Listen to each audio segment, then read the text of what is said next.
Hello and welcome, everybody. Welcome to this next edition of the Professional Touch podcast.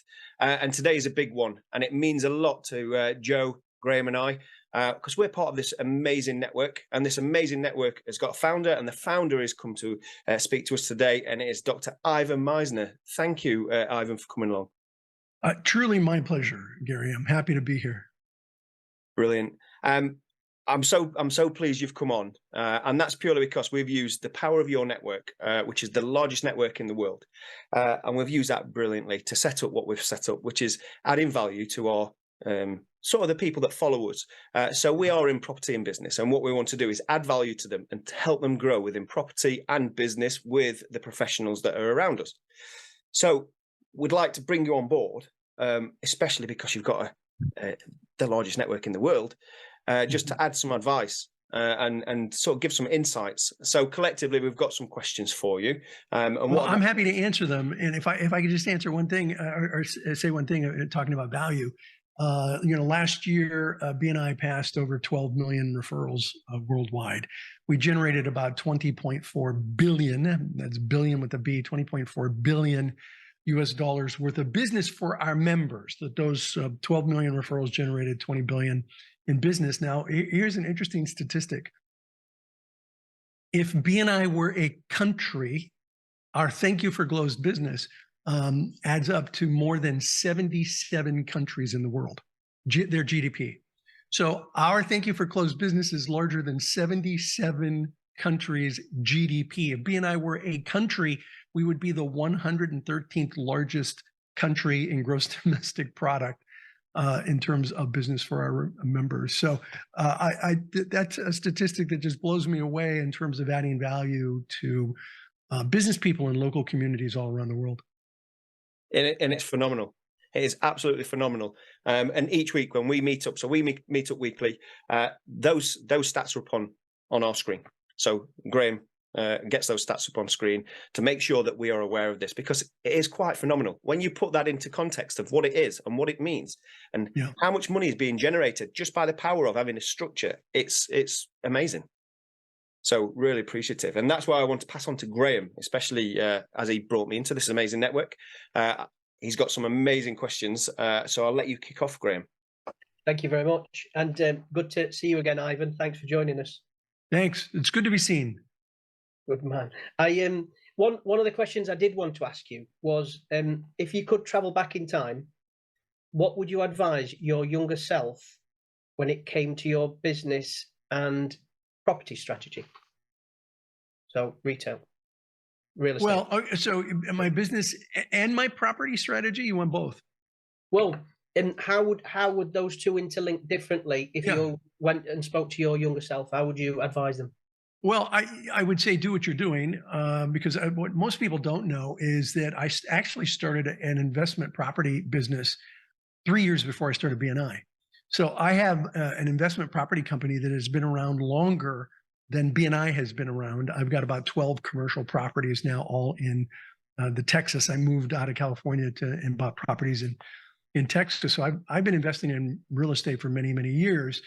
And in the same way, now real estate, unlike BNI, real estate goes up and down and up and down.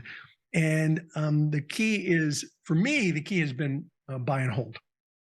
So I have tried to never, ever sell real estate when the market was down. I have held on to it until the market is in a better place if I wanted to sell it. So I'm an investor in real estate for a long time, and have made a boatload of money in real estate over the years.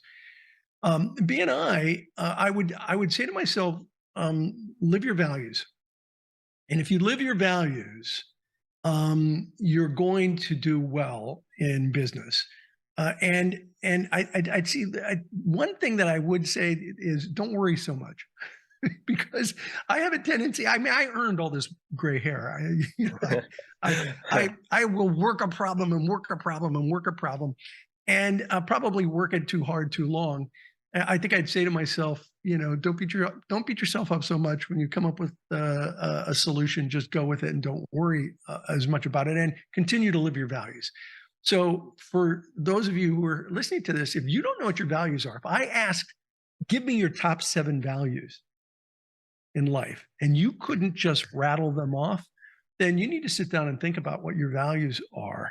Because if you don't know your values, other people are going to create them for you, and they may not be the values that you want to live by. So I've been pretty good about creating values for myself and living those values. I would say continue down that road and stop worrying so much.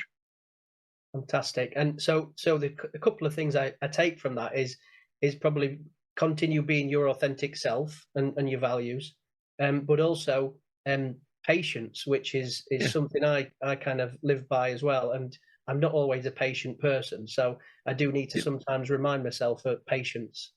So yeah, I agree. You know, be your authentic self. Unless you're Batman, then be Batman. Don't tell people. Yeah, be your authentic self, but and be the best version of yourself. I mean, I've met some authentic people that I thought were bad word people. Yeah. And you don't want to be that, but you do want to be the best version of your authentic self. No question. Lovely. Thank you. Back over to you, Gary. Thanks for that, Ivan. No, it's brilliant. And for me, I'm a property guy as well. So I like a saying, you don't wait to buy property, you buy property and wait, because it goes up and down. And I can totally relate to the way that it makes you feel sometimes, and especially earning your grey hairs, even though I only got a few on my chin at the minute. I've earned those. Give it time. I know. The thing is, I think I should have more. I think I should have a lot more, because it's the... Hey, listen, I don't mind that I have gray hair. I'm just glad I still have hair. So that's what I'm happy about. Yeah, Graham wishes he still had hair. But you still have we're hair. We're not talking about that, Graham. We're not allowed to talk about that. Well, thank you, Graham. What I'm going to do is pass you on to Joe now. And what we're going to do is keep going around, because I like the structure. And the reason I like structure is something else that I learned from your amazing network is let's follow a structure, because when you follow a structure, you're more inclined to get more business. So, Joe, what I'd like to do is over to you. Thank you very much, Gary. Ivan, firstly, that was a fantastic answer. I think one of the things that appealed to me with the BNI network is that it's a values-driven organisation. Starting with give as gain as the founding principle, and the other 6 values that follow on. Reminds me a lot, actually, of Jim Rohn, who was a mentor that I've listened to a lot of his material. Sadly, he's no longer with us. But he talks about the philosophy that underpins the business as being the foundation for everything. And that's something very much that we're trying to build into our organisation here. Jim Rohn's not with us, but I heard you say a couple of weeks ago before International Networking Week that people are sometimes surprised to find that the founder of BNI is still walking the earth. And I am delighted. Yeah, it was actually someone, it was a gentleman from India who came up to me, and he was so nice. He was like, oh, sir, I'm so proud that to meet you, and it's such an honor to know that the founder of an organization is still alive. And I'm like, yeah, I'm pretty pleased about that myself. Every day on the right side of the grass is a good day. That's right.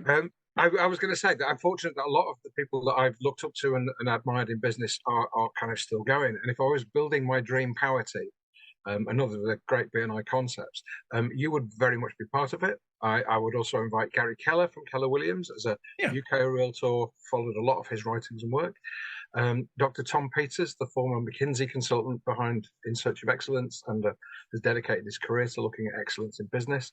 And probably Robert Kiyosaki, because as with many people, he started my journey in property. And finally, the British entrepreneur Richard Branson, the guy behind the Virgin brand. And I was wondering if you could create a global power team of mentors present, or even from the archives and from the past, who would be your principal kind of mentors and people you'd like to share the table with? Well, I would share it with some of the people that you just named. Tom Peters was kind enough to just allow me to quote one of his books, a fairly extensive quote, actually. I mean, we're not talking about a couple of sentences. It was like a page long. And he just recently gave me permission to do that. So I don't know Tom well, but I know him well enough that he was willing to do that. I know Richard Branson pretty well. I was just there a week ago on Necker Island. I spent a week on Necker with Richard and a number of other really successful people. What I love about Richard is that his ego does not enter the room before he does. He is a very humble person. And I have said for years, humble people don't think less of themselves. They just think of themselves less. And I think he certainly qualifies as that. He would definitely be in it. Jack Canfield, who's a very close friend, who wrote Chicken Soup for the Soul, and he wrote Success Principles. I know Jack really well, see him several times a year. He would definitely be in that. And probably Michael Gerber, who wrote the book, The E-Myth, The Entrepreneurial Myth. Michael's another really good friend who I didn't know until I was on a radio show and was talking about books that influenced me when I started BNI, and I mentioned the E-Myth, and this is back in 1990. Guess who I got a call from? Michael. He's like, "Hey, I want to thank you for talking about my book. It's been out for 5 years, and so to have somebody talk about it on the radio was really powerful." And I just spoke to Michael last week and Jack last week and well, 2 weeks ago, and saw Richard last week. So these are people that I really admire and consider mentors. So even at the level that you're dealing at, the power of network and the power of your social group and your networking group is still fundamental to what you're doing. Yeah, I think for anyone that wants to be successful in life or wants to continue to grow, you have to rely on creating a powerful personal network, people that are there for you. And I think oftentimes people think of this differently. You know, the old expression, it's not what you know, it's who you know. I don't believe it's either. I don't believe it's what you know or who you know. It's how well you know them that counts. That's the key. The question you have to ask yourself is, if you picked up your phone and you called them, would they take your call? And if you asked them for a favor, would they be willing to do the favor? It's not what you know or who you know. It's how well you know them that really counts. And I know for a fact that several of those people I named, I could pick up the phone or email them and ask them for a favor, and they'd be willing to do it. Brilliant, insightful answer. Thank you. Yeah, again, amazing. Just to know, I mean, one of my big heroes is Richard Branson. Yeah. What a phenomenal guy. I've done a lot of work with children, especially with autism and with dyslexia.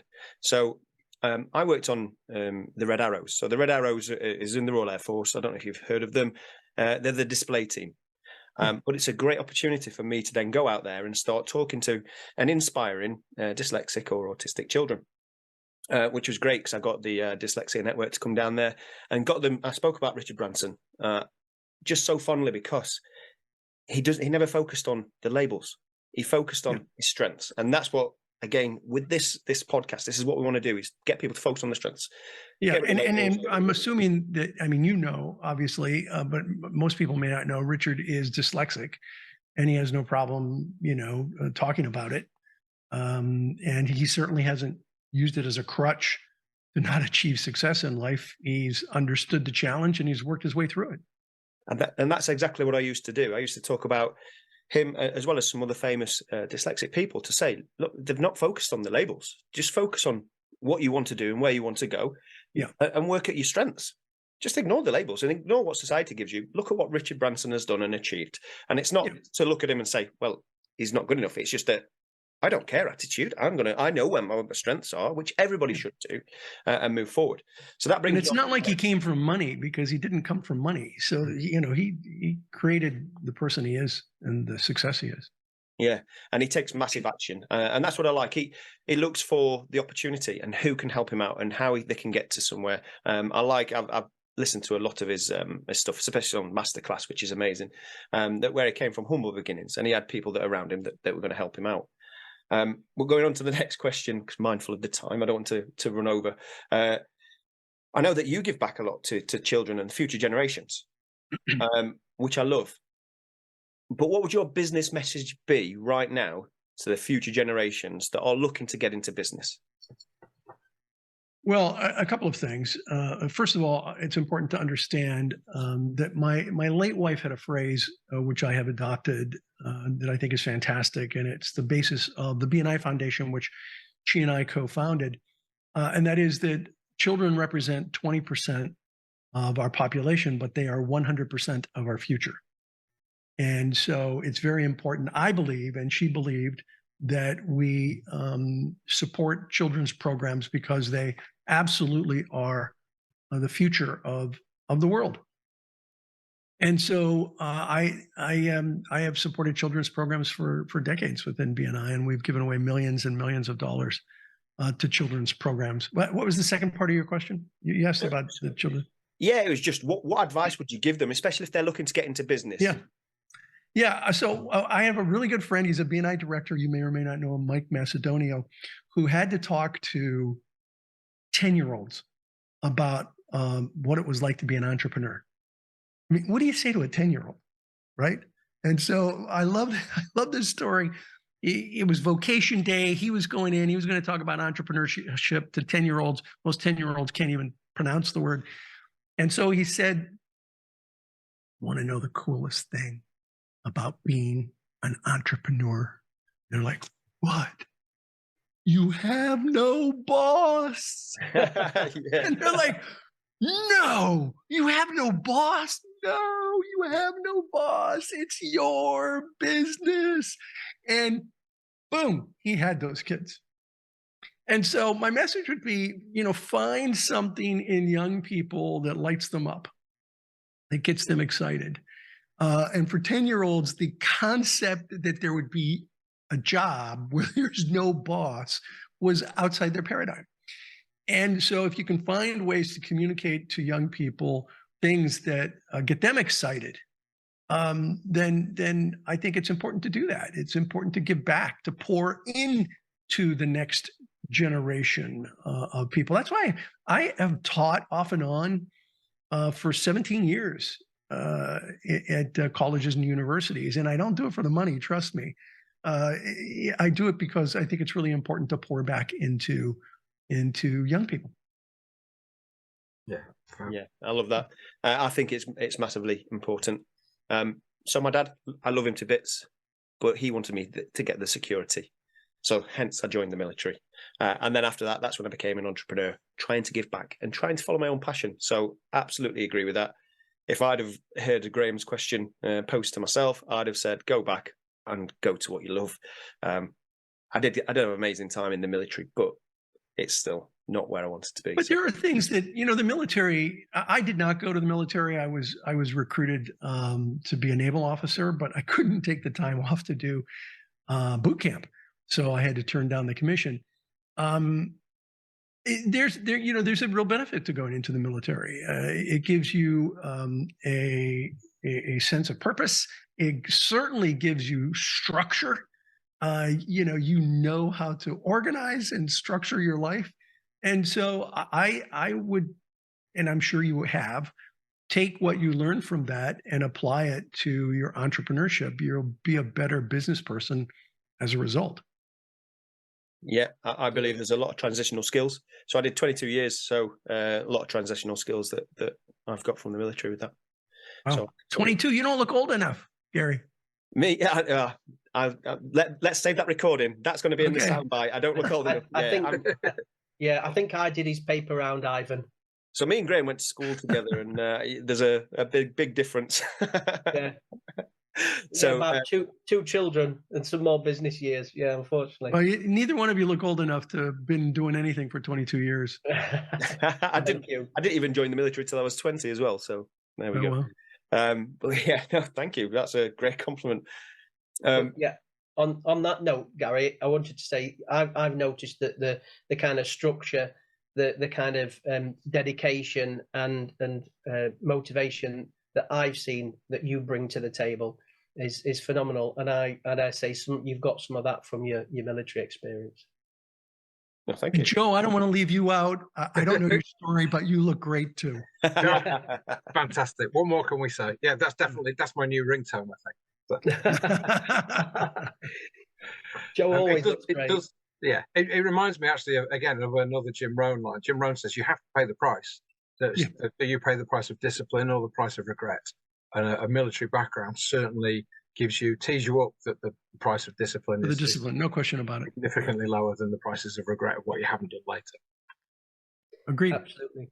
Do you know, on the note of giving back, I must admit, when I joined BNI in 2017, at the same time, I actually started supporting Young Enterprise, which is a charity in the UK which supports children, secondary school children, who educate them and help them build a company and how to run a company, and that, as well as the National Citizenship Service, helps them prepare them for the world after school and to kind of manage budgets. And that's, I must admit, it's voluntary, but the feel good factor is enormous, because you kind of see some of the light bulb moments that kind of, with the children, they just realize, actually, I like this, I'm good at this, I might focus on some of this in my future life. And it's really rewarding, I've found. I didn't know that, but I did that at school when I was 16 to 18. We were in a young enterprise program, set up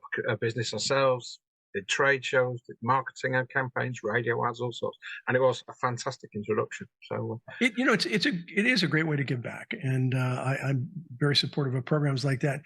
And for the skeptics who are watching, it's also a great way to build your network, because you are surrounding yourself with other successful people that are great people to get to know.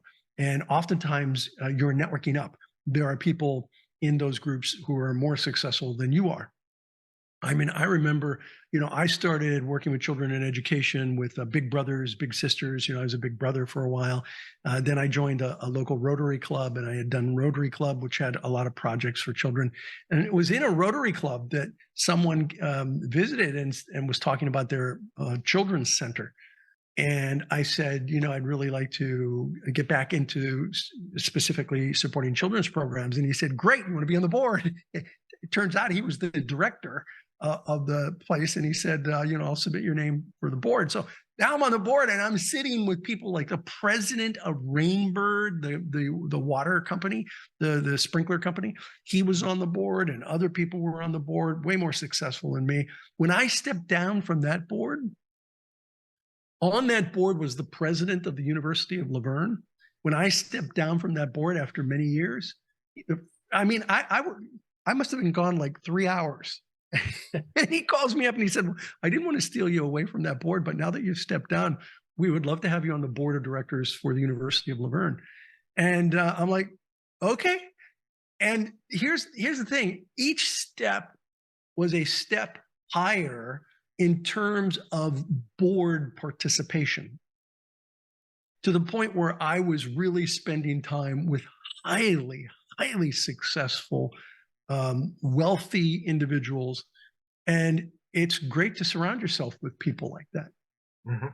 Yeah, I can echo that, to be fair, Ivan, because I've just been invited onto the regional board for Young Enterprise for Derbyshire, which I think it took me about 3 seconds to decide, probably less than that, if I'm honest, whether I was going to do it. And so I'm on the regional board, and I'm thrilled, if I'm honest, because I'm looking forward to yes, there's the network, like you're saying, but again, we've got the future coming through. So yeah, really, really thrilled with that. Thanks. Yeah, and I think doing good also helps you do well. Yeah, agreed. That's great to be among like-minded people that want to give back to future generations. I am pleased to be part of this group of people that are on the screen. It's amazing. And again, it throws back to the value-driven organisation. That it's the values that lay the foundation that everything else is built on. If the values aren't there, the foundation. It is, and that's why one of our principal core values are givers gain. Yeah. It is our principal core value of our 7 core values. And to me, givers gain is more than a phrase. It's a way of living one's life. It's a perspective to view and interact with the world. It's an attitude, not an expectation. And when it's applied properly, it'll change your life. And when it changes enough lives, it'll change the world. Yeah, absolutely. One thing I did notice is, when you're having connecting meetings, one-to-one meetings or business meetings, just sharing some of what you do personally and as well as volunteering helps you build that rapport so quickly. So, for example, I was speaking to someone and I just happened to mention, I've got the meeting, but I've got to be gone by 4 o'clock on that day because I've got to be at the Beaver Scouts, which I'm a kind of assistant leader for. And they says, never. Oh, I'm a scout treasurer for the district down the road, and it was just the rapport just goes from kind of 4 or 5 to kind of 10 automatic. Yeah. Do you know what I mean? And I just think that sharing that. It's the reason why I helped to create the Gains Exchange, which you gentlemen may be familiar with: goals, accomplishments, interests, networks, and skills. So that when you're doing one-to-ones with people, you share that. I share my goals, you share your goals. I share my accomplishments, you share your accomplishments, interests, networks, and then skills.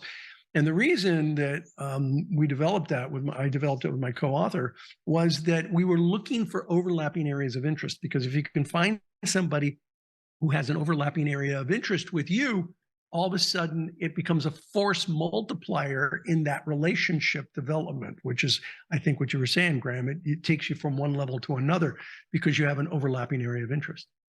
Yeah, absolutely. And one thing that it does also do is it doesn't just identify how you can help someone. It actually creates that desire. I want to now help that person. Right. Agreed. And again, that's a distinguishing feature, I think, in the BNI organization. I have looked at other networking organizations that were either just purely local or were part of a national frameworks within the UK. And all of that was essentially about collecting business cards. Whereas BNI is founded upon relationships. Relationships are the start and the finish and all the bits in the middle. And the business that comes out of it naturally and organically, because you're working with people that you've built up a friendship and a connection with by common interests, as you say, or by sort of common areas of expertise. And again, in terms of taking what we're doing to a global audience, that BNI framework has given us the means by which we can start conversations with people who start as complete strangers on the other side of the world, but follow the same system, speak the same networking language, send over to one another the same gains sheets, and then suddenly you start to recognize, even at 12,000 miles distant, the commonalities and the shared interests and the shared. And that's what happens when you have 300,000 members in more than 76 countries around the world. I like to say different people, different places, different races, different religions, different countries, different cultures. We all speak the language of referrals. We all want to do business with people we know, like, and trust. And that's what we try to do in BNI and in any good networking organization, is build relationships with people that you develop trust with. And when you develop that trust, then you want to do business with them. And it's a lot easier in BNI. I mean, think about another online network like LinkedIn. And there's nothing wrong with LinkedIn. I'm on LinkedIn. I'm active on LinkedIn. I like LinkedIn. But if I reached out to my contacts, or my contacts reached out to me and said, "Hey, I'm going to be in Austin. Would you introduce me around to 20 or 30 people?" I'd be like, "I'm sorry, who are you again?" Most LinkedIn contacts, I don't know. And but in BNI, if you reached out to somebody in another country and you said, "I'm going to be in your city. I'd love to come visit your chapter. Would you mind introducing me to your members?" They'd go, "Oh yeah, absolutely." And it happens.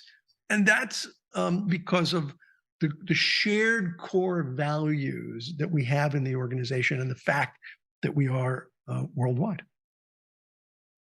Absolutely. Exactly. And it's worked for us.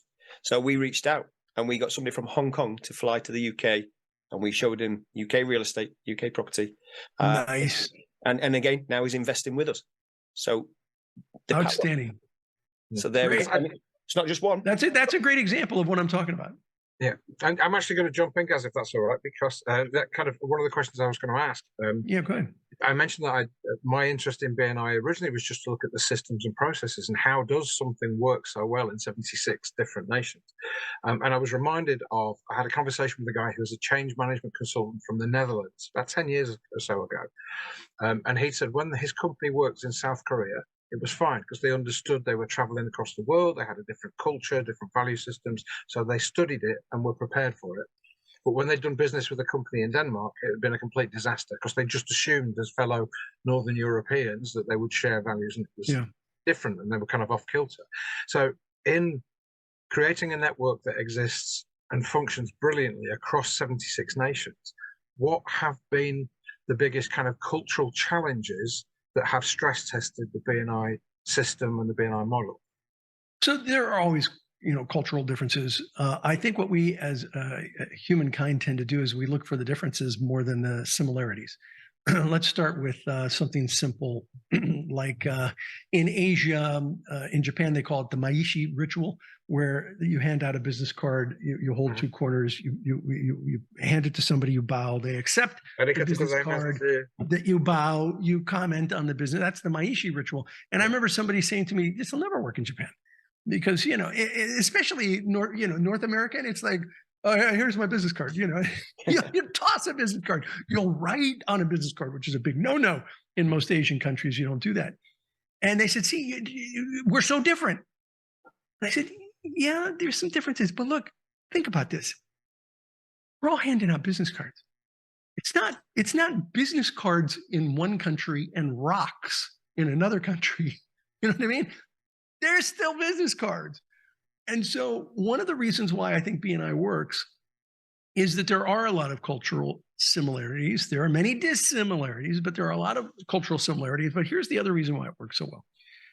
What BNI has done is put a system and a process, which is an overlay on top of the existing cultural context. So within a BNI chapter, you don't have Brits doing business with Swedes who are doing business with Indians who are doing business with the Chinese who are doing. You have local community people doing business with local community people within the cultural context. On top of that is this overlay that we have put in, which is based on building relationships and trust.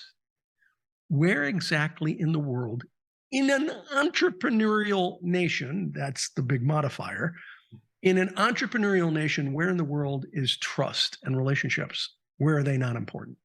Well, they're important in every country. And so, yeah, there are different cultural situations, but the system is one that works within the cultural context, not outside the cultural context. Does that make sense? Yeah, fabulous. And the example's brilliant. Yeah, although you don't know this, but I lived and worked in Japan for a little while. And you remind me, there was a book written there by an American expat business person who'd spent a number of years there under the pseudonym of Max Danger, the adventures of an expat in Tokyo. And he said two things you need to know about doing business in Japan. The first is that the Japanese are culturally completely different from us. And the second is that the Japanese are culturally exactly the same as we are. Yeah, there are a lot of similarities. Yeah. And it's not like, Americans are doing business with Japanese. It happens through the with BNI Connect, just as you described, people from Hong Kong coming there. But when that happens, there is still a cultural connection. Mm-hmm. And that cultural connection are the core values of BNI.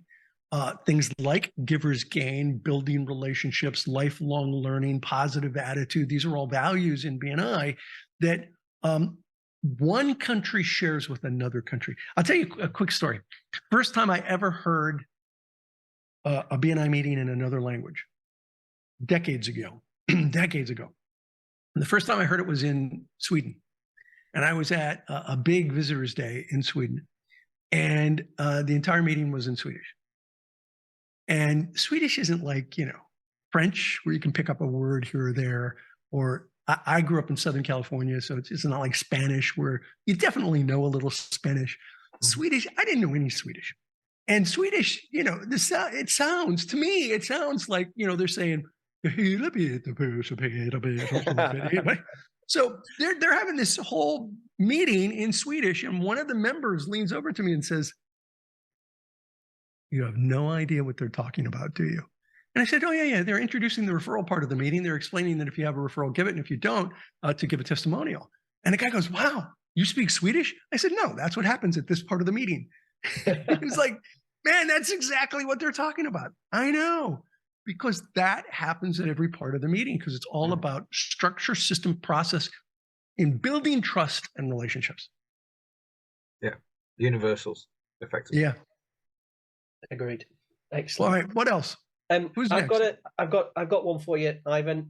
When it comes to your business journey, which was the key decision that you got right that hugely paid off, and why?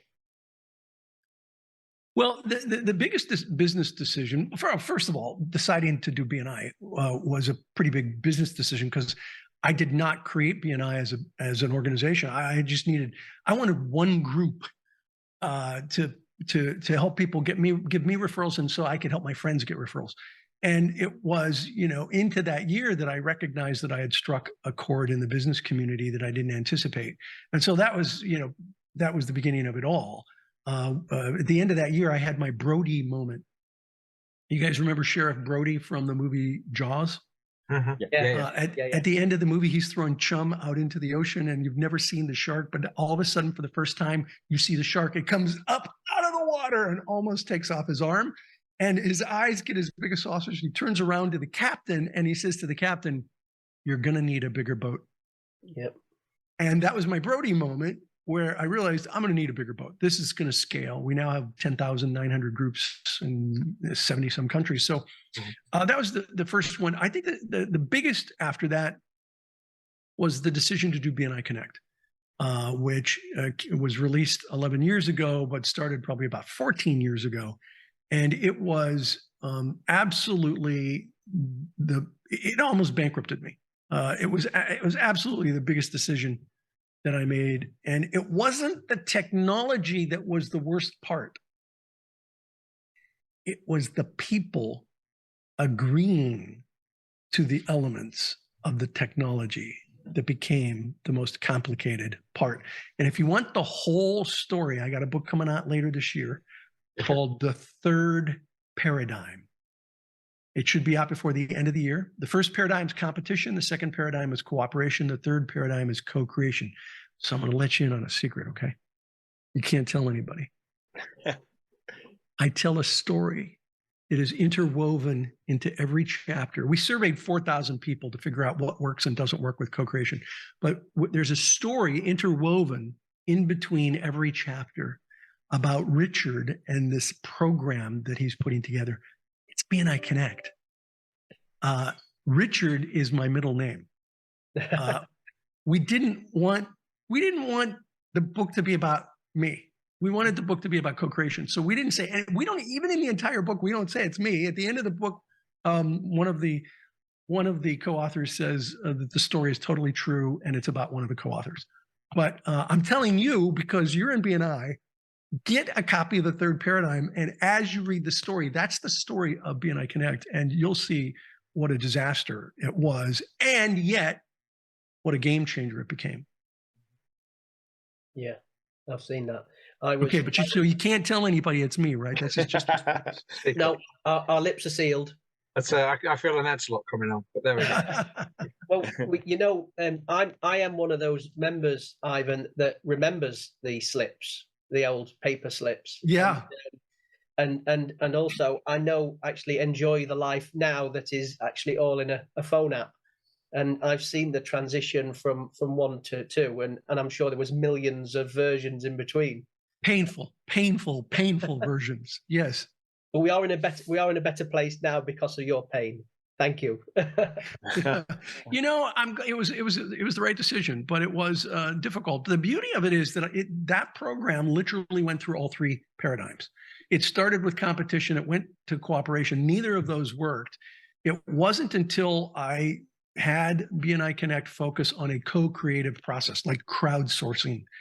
For those of you who don't know what co-creation is, crowdsourcing is sort of the poster child for what co-creation is. And it wasn't until we co-created the BNI Connect program that it was successful and has been a game changer. I mean, can you imagine 10,900 groups mailing in reports, handwritten reports every month? That's what we were doing just 11 years ago. Wow, that's a lot. That is a lot. There was thousands. How did you manage? God, it was hard. It was difficult. It was slow. It was messy. It was cumbersome. Yeah, didn't work. These leadership teams don't know they're born now, do they, Ivan? No, they don't. And here's the beauty. We now know, have a much better idea of what the Thank You for Closed Business was. Before then, the Thank You for Closed Business was all based on my doctoral dissertation, where I did a statistical stratified random sampling of members to calculate what the average value of a referral was. And then each year I added to it the cost of living increases. What we discovered was that my numbers were way low because I did that all the data was collected about 6 or 7 years into BNI. And what I hadn't thought about was having hundreds and thousands of chapters that were a decade old, 2 decades old. Yeah. And, older chapters that are successful generate bigger and bigger and bigger volumes of numbers. And so we took a photograph of the organization in its infancy and then extrapolated from that over time. What we discovered when we did BNI Connect was that my calculation, my formula did not take into account longevity of members and how much more business they would generate. And so now it's based 100% on what members claim. And do you think that sometimes maybe members forget to claim something? So if anything, it's still low. Yeah. But the growth turned out to be exponential rather than linear. Yeah, absolutely. BNI is a great example of the J curve. Where it just it goes up in a sort of in the form of a J. We've had 38 years of consecutive growth, year on year. There's very few companies in the world that can say they've grown for 38 years in a row. Now, during COVID, that growth flattened a bit, but so we got a little bit of a handle there, but it's still up. And we anticipate that this year will be another growth back to pre-COVID days. Yeah, I think from that perspective, Ivan, in good times, having a strong network is around you, but in bad times, it's equally more important. And that comes from somebody who used to help businesses turn themselves around. So having that network of trusted partners around you in lots of different skill sets and knowledge, it's invaluable. I don't know what I would do without it. Yeah. And when you look at the BNI's growth chart, you can't tell if there were no years across the bottom, you could not possibly tell where the recessions were because they just don't show. And you identified exactly why. When times are tough, people are hungry and they're going out looking for ways to generate business. They join BNI. When times are great, things are highly competitive. And so they're looking for ways to build their business and they go out and join BNI. And so we have grown dramatically during good times and bad times. The only time, like I said, where it flattened a bit, we still grew, but you could see that COVID certainly impacted the rate of growth within the organization. Yeah, well, I can't think of anything in certainly in recent times that's hit business across the board on such a level. Not in our lifetime. And for BNI to have continued in that, to grow through that, it's just remarkable. It's remarkable. It is. Now, here's a thought, because people, they really immerse themselves in how bad COVID was. And listen, COVID was bad. Those years were bad. I lost my wife during those years. Those were bad years. But imagine if it had happened in 1990 instead of 2020, where there was no technology. The technology enabled many businesses to survive. It certainly allowed BNI to help businesses survive because we flipped within weeks. We flipped every country from in-person. Imagine 10,000 in-person meetings flipping to 10,000 online meetings, which is what we did in a matter of weeks, country by country. And we couldn't have done that in 1990. So there would have either been a lot more bankruptcies than we had worldwide, or there would have been a lot more deaths than we had worldwide. And I don't want to minimize either, but the technology was a game changer for us as a world economy. I think it helped save the economy. Yeah. Well, certainly, Ivan, in our region, we only went 1 week without a meeting, and the very next week after that we were online and we were meeting again, and the moral support, the business being passed, just people staying sane and safe. It was have somebody there to support them and help them. That's the point at which the networking and the relationships and the community really came to the fore, I think. Look at your network. I'm sorry, finish, Joe. No, I was going to say that just mark BNI as an organisation as different because it is about numbers, but it's not just about numbers. And that ultimately what keeps everybody together were the relationships. Yeah, listen, your network is a beacon of hope in a sea of fear. We live in crazy times in so many ways, but your network is a beacon of hope. They are a group of people that you can go to and rely on to be there, support you, help you get through difficult times. I could spend hours just telling stories about people who, through their participation in BNI and the network that they've created, it saved their business. And so it truly is a beacon of hope in a sea of fear. Fabulous. Absolutely. Totally agree. And on that, I think that's a perfect way to wrap it up. So I did have one final question, but you've answered that question perfectly. I totally agree. It is a beacon of hope, and it's a beacon of hope for everybody. And I'm hoping that everybody that's been listening has got so much value, and they've enjoyed it, listening to this as much as we've enjoyed actually interviewing Ivan, because it's such a pleasure to have you here, Ivan. Summarising it, get a network, but not just any network. Get the correct network. Get disciplined. Work on the foundations of the business. Everything that Ivan has set up and been living in the past. So please have a look at, if you've never heard of BNI, I mean, where have you been living? If you've never heard of BNI under a rock, get out there and start having a look at this and look at the amazing network that's been created. Ivan. Well, thank you very much for saying that. I appreciate it. And I think that people in difficult times either get frozen by fear or focused by fear. And BNI helps you get focused by fear. It helps you get focused by your worries and concerns. So yeah, go visit a BNI group, bni.com, and go visit one of the country websites and find out where you can go visit a chapter locally or online. 68% of our organization has gone back to meeting in person. 16% is online completely, and 16% is a hybrid, meeting once a month in person and the rest online. So you have choices Of a great network that do support each other. And I think that's the difference. Is it is the support element that you don't get in any other network. That's amazing. Anyway, thank you very much, Ivan. Thank you very much, gents, for being part of this as well. We can't thank you enough, and can't thank your team enough for agreeing for this. My pleasure. And we look forward to continuing in this great network. Thank you. Great. If you enjoyed this, ladies and gentlemen, please like, comment, and subscribe. If you want to reach out to us, reach out to us. Certainly, if you want us to signpost you towards Ivan Misner, or if you want us to signpost you towards BNI, come and reach out and come speak to us, and we'll be open and honest and let you know what it is. But thank you for listening.